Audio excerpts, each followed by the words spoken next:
Parfois, la vie ne se déroule pas comme on l'avait imaginé. Les rêves que l'on avait dans notre cœur prennent des chemins différents. C'est l'histoire de Sarah, 38 ans, qui n'a pas eu d'enfant, et qui croyait avoir échoué en tant que femme.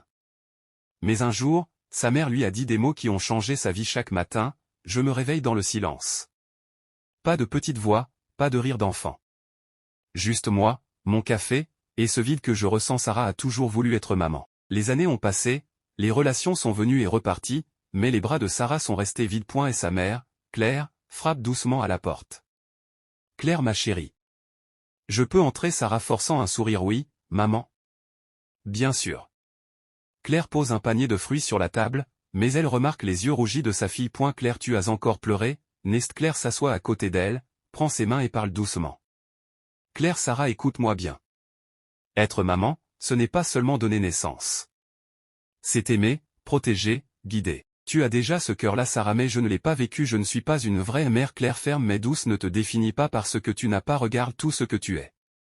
Tu es une amie fidèle, une tante aimante, une femme qui inspire par sa force. Combien d'enfants as-tu déjà aidé dans ton travail? Combien de jeunes filles t'admirent, Sarah? Ce n'est pas pareil. Claire, c'est différent, oui. Mais c'est tout aussi précieux. » Claire raconte comment, elle aussi, a perdu des rêves, mais en a trouvé d'autres. Claire, tu sais, moi aussi, j'avais des projets que je n'ai pas réalisés. Mais la vie m'a donné autre chose. Ce qui compte, c'est ce que tu fais avec ce que tu as. Les mots de Claire commencent à apaiser le cœur de Sarah.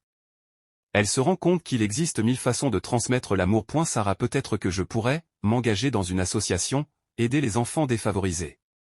Claire, exactement, ma chérie. Tu peux être une lumière, même pour ceux qui ne sont pas nés de toi. Sarah esquisse un vrai sourire pour la première fois depuis longtemps. Ce jour-là, Sarah a compris que la maternité ne se résumait pas à la biologie, mais au cœur. Peu importe les cases que la société nous pousse à cocher. Ce qui compte, c'est l'amour que nous partageons. Et parfois, il suffit d'une voix, celle d'une mère, pour nous le rappeler.